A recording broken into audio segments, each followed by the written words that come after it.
Bom dia, colegas.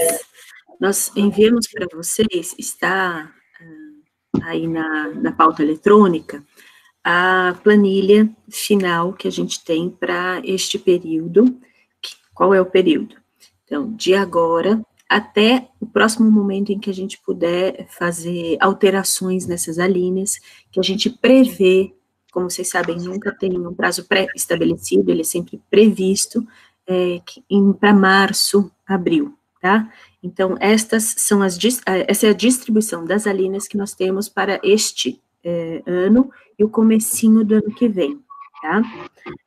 Não que chegue mais verba no começo do ano que vem, mas nós vamos poder mexer, né, já fazendo uma avaliação do que a gente conseguiu gastar, como a gente conseguiu gastar, a gente vai poder mexer nos valores, tá, de uma alínea para outra.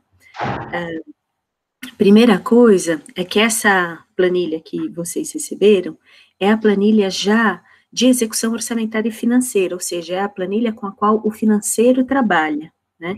Por isso que ela tem níveis de detalhamento que não são diretamente importantes para nós, mas para vocês saberem como é que é o nosso trânsito com o financeiro. Eu vou dar algumas informações gerais, e aí, se quiserem mais detalhamento, tá, vocês podem colocar aqui no chat ou usar a palavra diretamente, e eu vou tirando depois as dúvidas, tá? Também já deixo indicado para o Zé Sérgio avaliar em que momento que a gente delibera algumas coisas aqui sobre os critérios de priorização de docentes e discentes na distribuição da verba. Se a gente já faz isso ato contínuo, ou se a gente espera toda a parte de informes e depois insere em ponto de pauta propriamente. Aí você avalia, às vezes, de como você acha melhor, tá? Então, o que nós fizemos? Foi realocar a verba que a gente tinha e também inserir a verba nova. O total da verba PROAP que nós temos para gastar é de R$ 244.382,12, como o Zé Sérgio gosta de enfatizar. Pretendemos usá-la toda até os 12 centavos. Então, esse é o montante que nós temos. Nós realocamos, porque ela estava muito destinada para atividades de mobilidade, o que não prevemos neste momento. O que nós fizemos? Foi colocar, vou só dizer os números gerais, tá bom? Nós colocamos R$10 mil para manutenção e funcionamento de laboratórios. O que é isso de maneira geral, né? Tanto a compra de jogos, de material para desenvolvimento de oficinas em laboratórios, livros, materiais de consumo, tá? Então, nós alocamos R$10 mil para isso. Produção, revisão, tradução, editoração, confecção e publicação de conteúdos científico-acadêmicos e de divulgação das atividades desenvolvidas no âmbito do nosso programa. Colocamos R$ 58.382,12 nessa rubrica, entendendo que é a maior chance da gente, de fato, conseguir gastar nessa rubrica, que é com a revisão de textos, a tradução, a editoração, tá? Tanto para docentes quanto para discentes, né? Deixo já explicitado. Aí colocamos no item participação de professoras, pesquisadoras e alunas em atividades científico-acadêmicas no país e no exterior, nós deixamos um valor que é de R$116 mil. Por que esse valor está alto assim, num contexto em que a gente não prevê ação de mobilidade? Porque boa parte dele, que é R$50 mil, a gente provisionou para auxílio a estudantes, que tem a ver com os trabalhos de campo também, não só com diárias para viagem, tá? Então, como nessa alínea estão contidas todas as ações que têm a ver com apoio a estudantes, né, ela está alta, mas não é alta porque ela tem a ver com as nossas previsões de viagens e diárias, mas sim porque ela está provisionada para trabalhos de campo, ok? E aí, o outro item é participação de convidadas externas, que a gente zerou essa linha, não consideramos seguro nem adequado convidar ninguém para vir para o Brasil, né, neste momento. E o último É item... seguro nem adequado em vários sentidos, né? Não só sanitário. A gente gosta das pessoas, a gente quer que elas fiquem bem.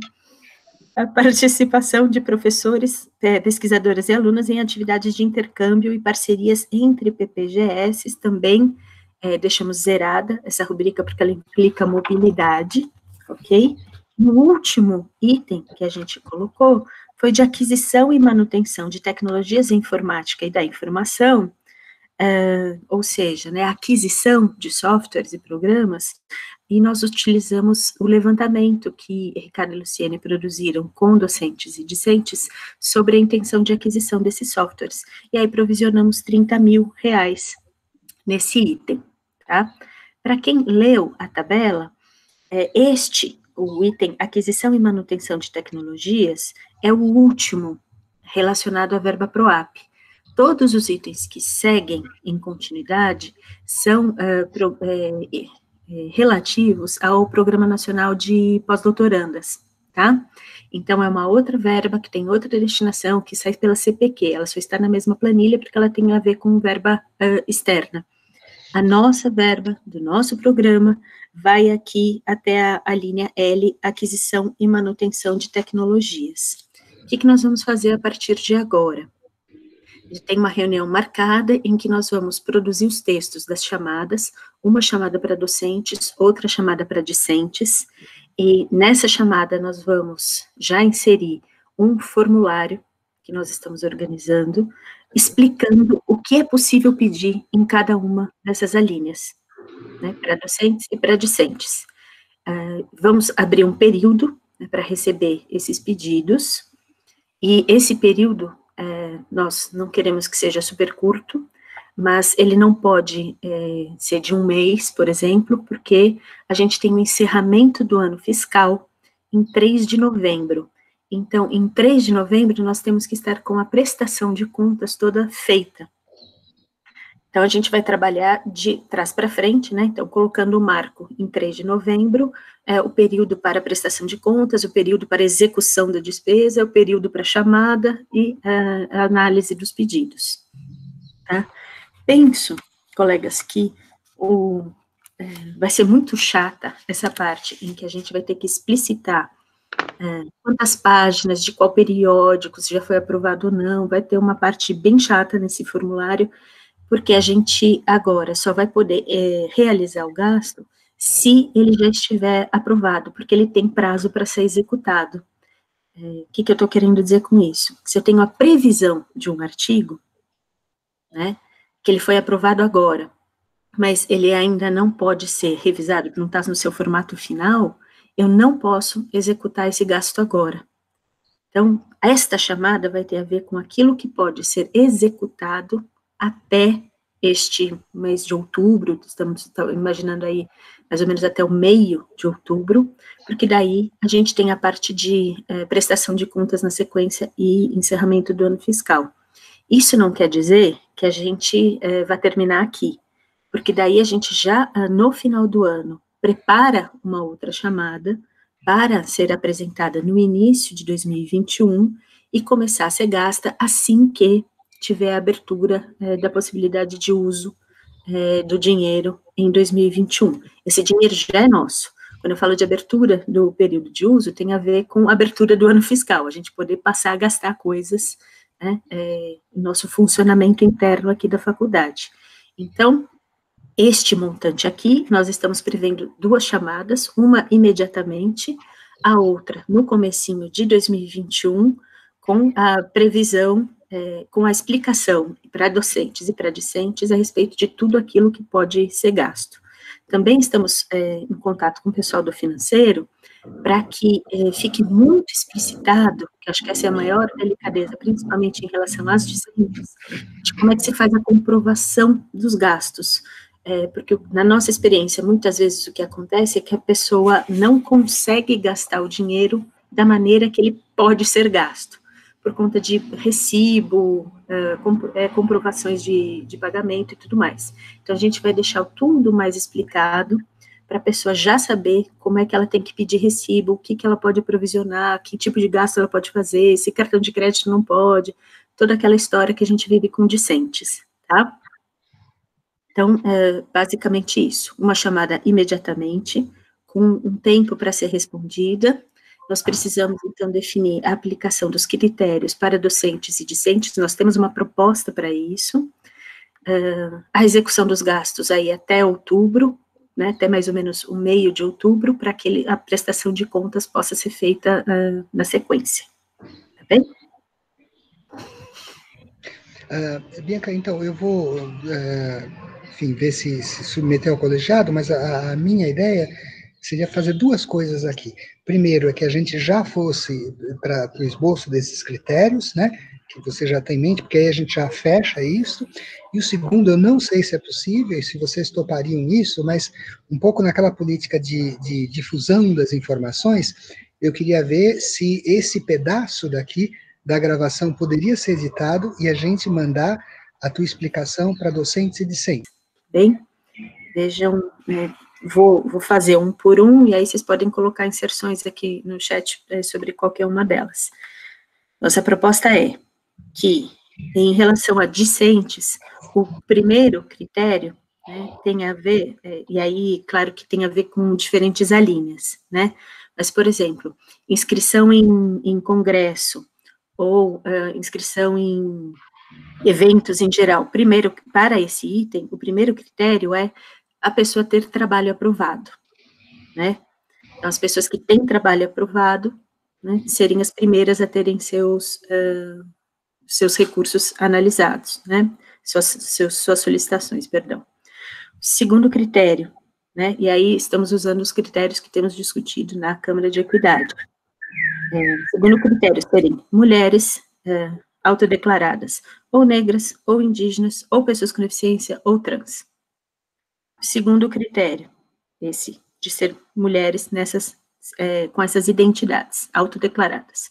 Terceiro critério, serem homens, negros, indígenas, com deficiência ou trans. Quarto critério, serem bolsistas sem verba de reserva técnica, né? Quinto critério, né, e aí, esse acho que é novo, é recente, né, é o da pessoa ser moradora do CRUSP, tá? Então, em relação a discente, a gente propõe estes 5 critérios. Acho que primeiro a gente pode fazer em relação à discussão sobre discentes, e aí, o que eu sugiro, né, que além do nosso debate aqui, as nossas representações discentes possam levar isso ao longo, né, do começo da semana que vem, para que a gente possa acolher sugestões da representação discente até o comecinho da semana que vem, porque é o período em que a gente vai estar terminando de fazer a chamada. Então, se enviarem para a gente, né, alguma observação, a gente pode acolher até quarta-feira, quando a gente fecha a chamada. Então, minha sugestão é essa, que além do debate aqui, a representação discente possa, até quarta-feira, nos enviar suas considerações, suas sugestões. Então, a primeira coisa, é o primeiro item, e é um item já conhecido e utilizado por nós, né, diz respeito a docentes que não têm projeto financiado, né? Então, docentes que não têm projetos financiados vão para o topo da lista, ok? O segundo critério, e a mesma coisa, né, pessoas que têm, vou voltar, desculpa, em relação a docentes, primeira coisa, pessoas que têm projetos aprovados em congressos, né, quando o item é congressos, certo? Depois, as pessoas, as docentes que não têm projetos financiados. Terceiro critério, docentes novas, tá? Aí a gente precisa formular o que a gente está entendendo por docentes novas. A minha proposta é de que a gente entenda até 5 anos de casa, tá? E aí, na mesma lógica que eu apresentei anteriormente, né, mulheres autodeclaradas, negras, indígenas, com deficiência ou trans, e homens autodeclarados nessas mesmas identidades. Estes foram os critérios que inicialmente propusemos para docentes. Isso. Eu estou usando como espelho a experiência que a gente faz no departamento para distribuição de auxílio quando o docente solicita diária para eventos, né? Então, essa questão do projeto financiado, mas eu acho que junto, ou até, na verdade, antes dele, eu colocaria que não seria prioridade quem for bolsista em produtividade, porque é uma bolsa até de mais longa duração, né? Diferente do projeto, e é um valor fixo, né? E esse recurso da Bolsa de Produtividade é exatamente para financiar essas atividades desse docente. Às vezes tem um projeto aprovado, mas o recurso é pequeno e nem prevê esse auxílio. Então, eu sugeriria que primeiro que se não excluísse, né, mas não colocasse como prioridade o bolsista de produtividade, depois o financiamento em pesquisa, porque existem outras fontes onde ele já tem uma certa garantia, comparado com os docentes que não têm nem bolsa de produtividade, nem financiamento de projeto, nenhuma outra possibilidade, né? Para a sugestão do Aguinaldo, alguém, eu particularmente acho que faz todo sentido, alguém tem alguma oposição ou quer colocar em discussão a sugestão do Aguinaldo ou a acatamos? Pressão, bom, acho que há uma concordância aí com a sugestão do Aguinaldo, então eu peço para a Bianca adicionar. Já inseri. E aí, na sequência, a gente envia essa formulação feita para considerações das discentes até quarta-feira. Pode ser, Lídia e Michele?